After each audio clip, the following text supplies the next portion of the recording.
And as you can see, without me looking at the birds, they're eating the French fries. I assume.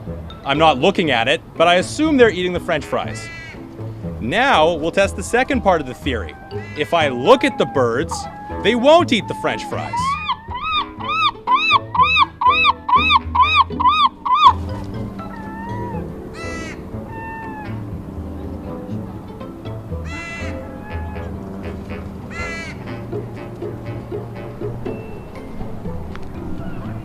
You'll notice I'm not waving my arms, I'm not shooing them away in any way, I'm just maintaining eye contact with these magnificent birds.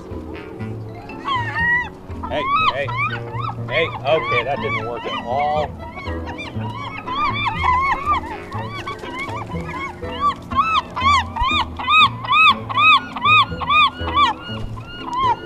Okay, that didn't work at all. The theory doesn't work because they'll just come in greater numbers and eat all the food. Maybe with one seagull it'll work, maybe.